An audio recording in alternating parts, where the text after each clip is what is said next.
Sábado, dia 19, foi Dia dos Povos Indígenas, data que remete à participação de representantes indígenas brasileiros no primeiro Congresso Indigenista Interamericano que ocorreu na cidade mexicana de Pátzcuaro, em 1940.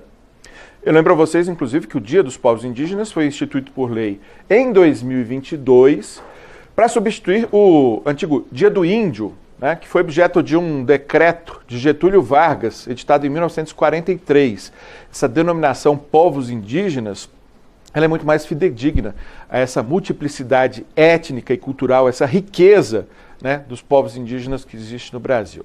Inclusive, para a gente aprofundar um pouco mais nessa questão, eu convidei o consultor legislativo que atua nessa área, o André Azevedo. Ele está aqui. André, muitíssimo obrigado por ter aceito o nosso convite. Um prazer tê-lo aqui conosco. Um prazer estar aqui. Vocês da consultoria legislativa sempre nos ajudando muito a aprofundar, né, naqueles temas que são estudados a fundo por vocês consultores e também por vários outros assessores.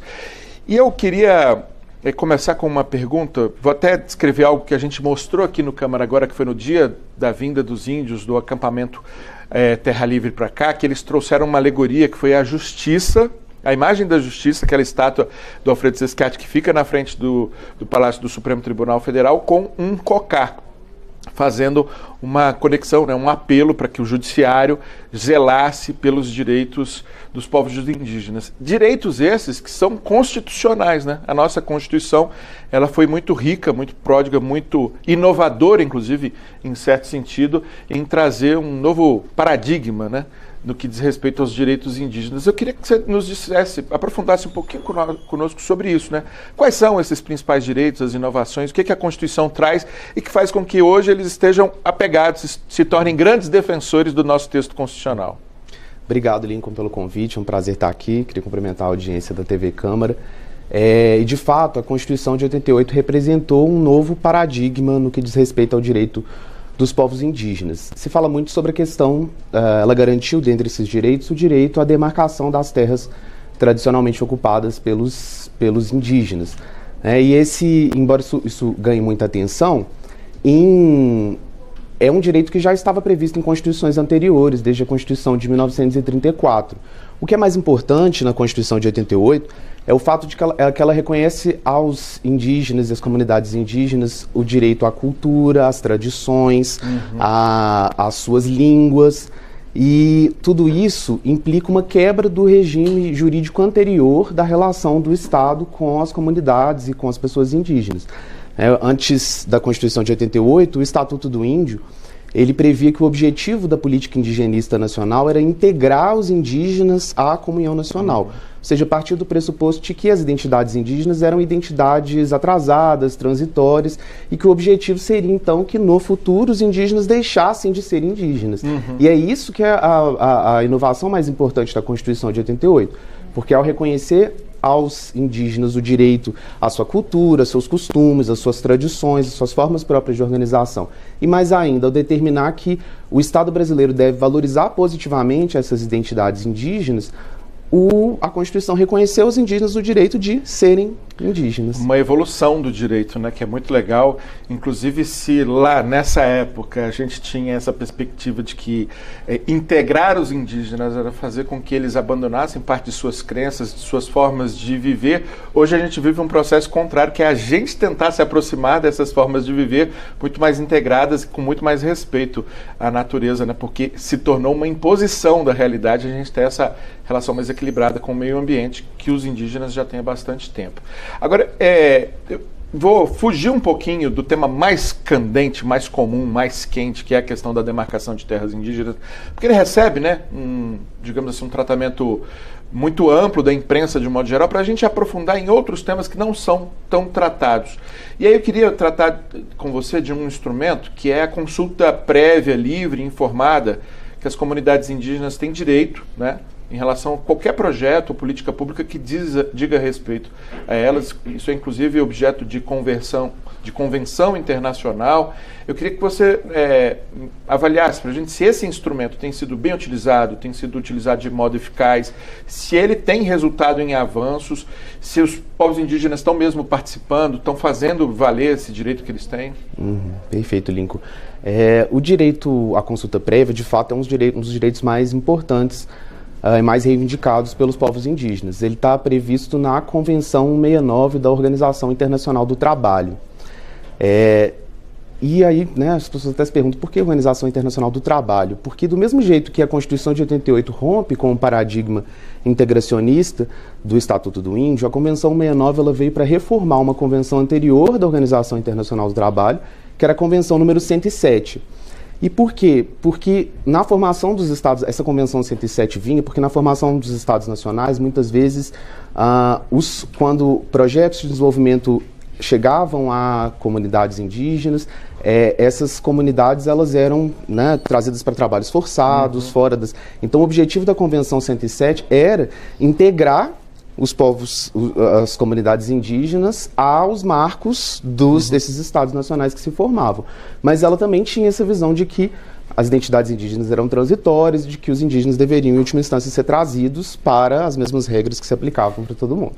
Lembra até que o termo era péssimo, né? Os silvícolas, né? Que é praticamente um eufemismo para selvagens. Né? Exatamente. E a Convenção 169, ela traz uma série de novos direitos, reconhece o direito às terras tradicionalmente ocupadas, alguns direitos que dizem respeito às relações de trabalho, ao direito dos indígenas de escolherem suas prioridades no processo de desenvolvimento, e um dos direitos mais importantes é, de fato, o direito à consulta prévia livre e informada.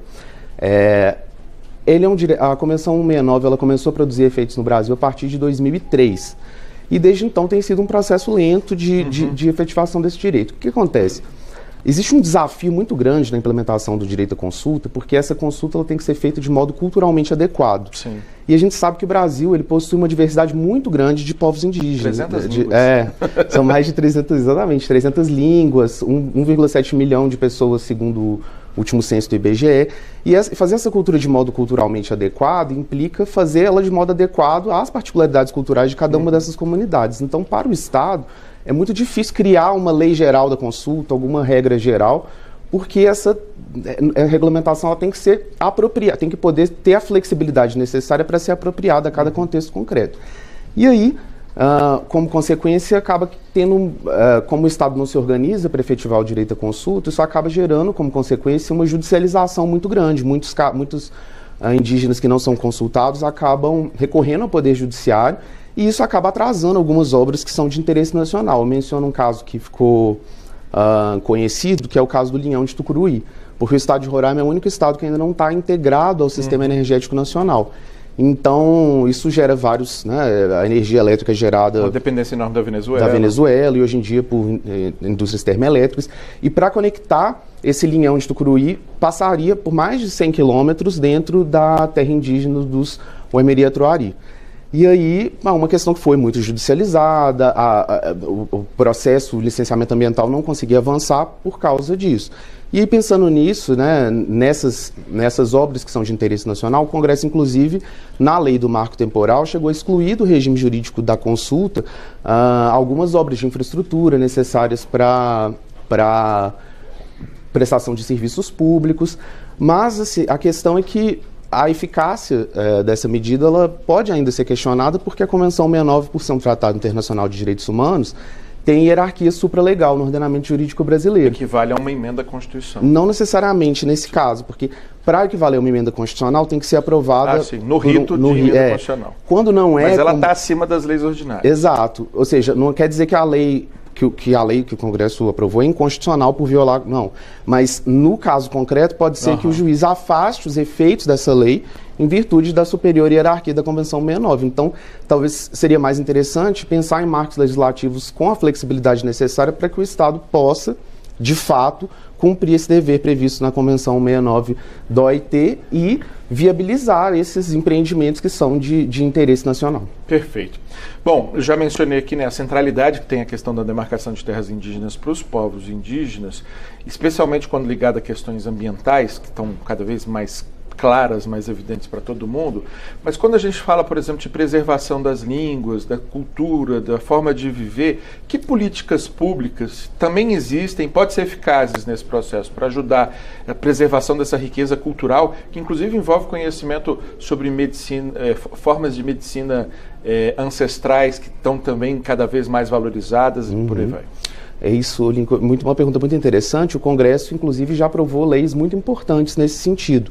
No que diz respeito, por exemplo, às medicinas tradicionais, o Congresso aprovou em 2015 uma lei que protege o conhecimento tradicional associado ao patrimônio genético, justamente para garantir marcos legais para uma retribuição para os povos, as comunidades indígenas, em relação ao conhecimento que eles têm sobre suas medicinas tradicionais e a eventual exploração comercial disso na indústria.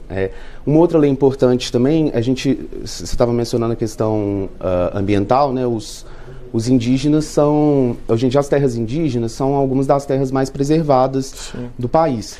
Inclusive os índices de desmatamento nas terras indígenas foram ridículos comparados com o desmatamento ocorrido em locais que não estão demarcados, né? Caiu de 3% para 1, alguma coisa por cento recentemente. E a gente sabe hoje em dia da importância da floresta amazônica, por exemplo, para a manutenção do equilíbrio climático e do regime de chuvas no Sudeste, no Sul, que é essencial para a produção agropecuária, que é uma das atividades econômicas mais importantes do Brasil. Então, essa preservação ambiental que acontece em terras indígenas, ela pode, por uma lei aprovada no Congresso em 2023, ser inclusive remunerada, né, em virtude da lei de pagamento por serviços ambientais. Mercado de crédito de carbono. Também passa por isso, é um dos caminhos. E além disso, assim, outras leis importantes, uma questão importante também é a educação escolar indígena, né? Os indígenas, eles têm direito a uma educação escolar diferenciada. Você é um pouco mais novo, mas eu tive pouquíssimo conhecimento de cultura indígena durante o antigo primeiro e segundo grau. Isso eu vejo com os meus filhos e filhas que melhorou, mas ainda tem um bom caminho a ser percorrido. Com certeza. O Estatuto da Igualdade Racial já prevê que esses conteúdos, né, sobre as populações negras e indígenas que contribuíram para a formação do Brasil, tem que ser currículo obrigatório em todas as escolas. E, no caso específico dos indígenas, a Constituição garante a eles o direito a uma educação diferenciada nas suas próprias línguas, né? Então, isso também é um instrumento para preservar as culturas indígenas e as tradições. Por falar em Estatuto da Igualdade Racial, e caminhando para o final da nossa entrevista, André, de que forma que o Legislativo tem ajudado a combater esse racismo que ainda existe em relação aos povos indígenas e que enseja ainda casos absurdos de violência, né? Essa visão que, se a política pública mudou, se a nossa Constituição mudou, em boa parte da sociedade ela ainda está arraigada, considera os povos indígenas atrasados, acha que é uma forma de vida que precisa ser combatida, até questões religiosas envolvidas em relação a isso. Como é que a gente está, em que pé que estão as discussões sobre algo que enfrente melhor essa questão da violência e do racismo? Sim, o Congresso tem dado passos bastante importantes nesse sentido. Eu diria que um primeiro aspecto a ser considerado é a questão da representatividade, ajuda a combater o racismo. A gente tem hoje parlamentares indígenas de vários pontos do espectro político, inclusive de mulheres indígenas parlamentares, o que mostra que as pessoas indígenas, e as mulheres indígenas em particular, têm condição de ocupar os cargos mais importantes da República, como os cargos de membro do Poder Legislativo Federal. E tem desempenhado um bom trabalho nesse sentido.